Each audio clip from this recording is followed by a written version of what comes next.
ارتش ملی در سالهای استقلالیت دولتی تحت رهبری سرفرمانده عالی قواهای مسلح جمهوری تاجیکستان محترم امامعلی رحمان راه پرافتخاری را طی نموده از لحاظ مهارت نظامی و اقتدار مدافعی به کامیابی‌های زیاد نائل گردیده است.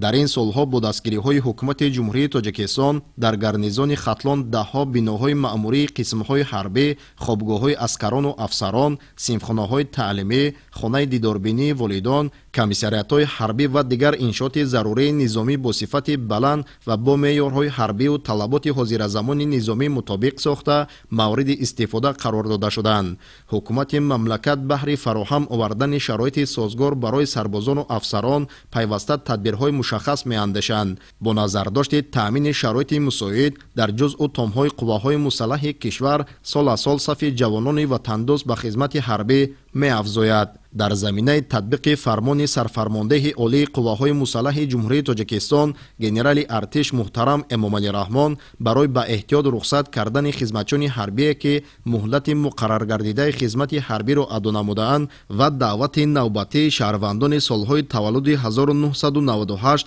2007 به خدمت حربی در شهر و نویه‌های ولایت ختلان چهاربینی روز دعوت شونده برگزار گردید که در آن جوانان با روحیه بلند خودشناسی ملی و وطندوستی برای ادای خدمت مادر وطن رهسپار شدند. در ناحیه وخش ولایت ختلان به مناسبت گسیل جوانان سن دعوتی به خدمت حربی با اشتراک مسئولین مقامات اجرایی حکومت دولتی، فعالان، دعوتشونده‌ها، پدر و مادران و دوستان آنها چهاربینی با شکوه روز دعوتشونده دایر گردید. جوانان با آرون ناموس و وطندوست ناحیه وخش بهر حفظ مرز و بوم کشور صداقت به وطن و آمادگی خود را برای شامل گشتن به صف قواهای مسلح جمهوری تاجیکستان نشان داده در روز یکم نقشه دعوت جوانان در ناحیه 109% اجرا گردید. خود را خوشبخت‌ترین شخص می‌سوبم چون که امروز فرزند من با ننگ و آر ناموس جوانمردی خش کمر همت بسته به خدمت وطن مادر می رود تا که مادران ما آسوده باشیم. به همه مادران تاکید به عمل می‌آورم که فرزندان خود را به خدمت وطن مادر روانه سازند چون که درس مردانگی را در خدمت وطن مادر می آموزند. تصمیم گرفتم که بعد ختم دانشگاه شهر باختر به صف قواهای مسلح جمهوری تاجیکستان رفته خدمت نمایم. قرض شهروندی خویش را در نزد مادر وطن اجرا نموده به سر بلند به پیش پدر و مادر برگردم. ذکر گردید که نتیجه زحمت و تلاش های پرزیدنت جمهوری تاجیکستان پیشوای معظم ملت محترم امامعلی رحمان است که سال از سال شرایط خدمت در قواهای مسلح بهتر گردیده افسران و سربازان در جزء و تام‌های کشور خدمت حربی را سربلندانه انجام داده به نزد پدر و مادر برمیگردند که این مایه افتخار و سرفرازی هر یک والدین میباشد. مورد ذکر است که ساکنان وطندوست ناحیه وخش با شکرگزاری از تنجی و آسودگی در کشور امسال هم جهت اجرای سریوقتی نقشه دعوت به خدمت حربی تشبث وطندوستانه نشان دادند. نتیجه فعالیت سودمند ساحه‌های مربوطه ناحیه در همکاری با اهالی است که امسال در روز اول نقشه دعوت تیرماهی جوانان به صف ارتش ملی پورا اجرا گردید.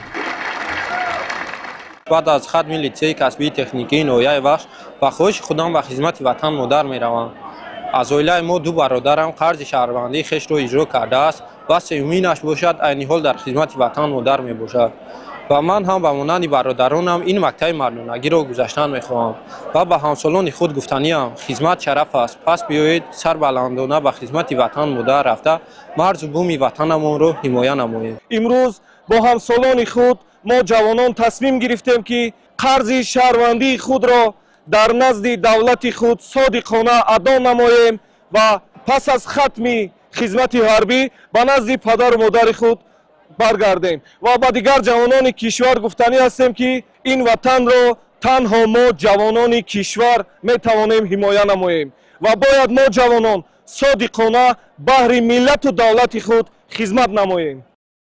رهبریت مقامات اجرایی حکومت دولتی ناحیه وخش از آمادگی و تندوستانه دعوتشوندگان جهت خدمت حربی در صف قواهای مسلح وطنمان اظهار منتداری نموده سهم پدر و مادران، رئیسان محله ها، جماعت های شهرک و دهات، مؤسسه های تعلیمی و دیگر مسئولان مربوطه را در تربیت جوانان در روحیه وطندوستی و حس مسئولیت شناسی آنها در حفظ مرز و بوم کشور مهم ارزیابی نموده таъкид дошт ки маҳз дар ин замина дар рӯзи нахустини маъракаи муҳими сиёсӣ даъвати тирамоҳии ҷавонон ба хизмати ҳарбӣ аз ҳисоби ҷавонони бонангу номуси ҷамоатҳои деҳоти ноҳия нақшаи даъват пурра иҷро гардид.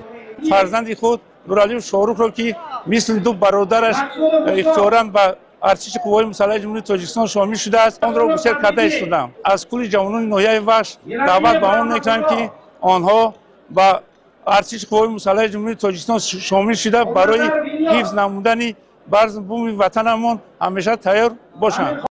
дар идомаи чорабинӣ ҳамчунин дигар иштирокдорон аз ҷумла даъватшавандаҳо ва волидайни онҳо дар мавзӯи хизмат ба ватан модар андешаронӣ намуда ҷавононро ба ватандӯстӣ, хештаншиносӣ ва садоқатмандӣ ба давлату миллат ҳидоят намуданд.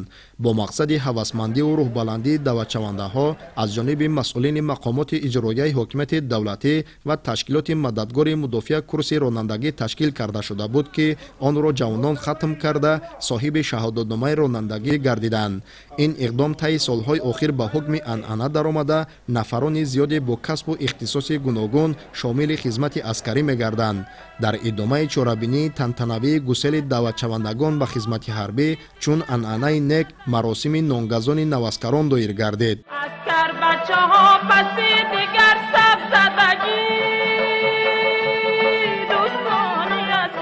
хушбахттарин модар ҳастам, чунки ду фарзанди азизам Рамазон ва Маъруфҷонро тавонистам меҳру муҳаббати ватан модарро дар дилашон ҷой кунам. ҳар дуи фарзандам бо хоҳиши худашон ба хизмати ватан рафта вазифаи шаҳрвандии хешро иҷро намуда сарбаландона ба зодгоҳашон баргаштанд.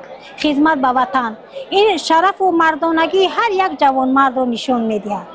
дар идомаи чорабинӣ бо шукӯҳи рӯзи даъватшаванда аз ҷониби мақомоти иҷроияи ҳокимияти давлатии ноҳияи вахш барои ҷавонони қавиирода ва ба ору номус дастархони идона ороста шуд.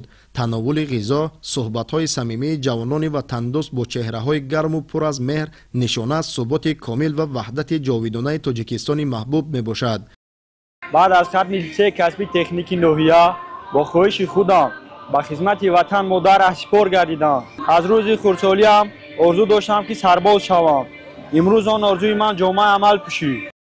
дар фарҷоми чорабинӣ ва гусели даъватшавандагон ба хизмати модарватан ҳунармандони бахши фарҳанги ноҳияи вахш барномаи мукаммали консертӣ ки аз суруду таронаҳои ватандӯстона пойдории сулҳу субот ва истиқлолияти комили ватан иборат буд пешниҳоди наваскарону иштирокчиён гардонида шуд. ҳамин тавр сокинони шарафманду ободгари ноҳияи вахш бо нишони ифтихору сарфарозӣ ва бо шодию фараҳ фарзандони худро ба хизмати ҳарбӣ гусел намуданд. худойдоди раҷаб, албинаи абдусаттор, далери шариф, абдурозиқи раҳмон, зуҳурддини маҳмуд барои барномаи ахбор.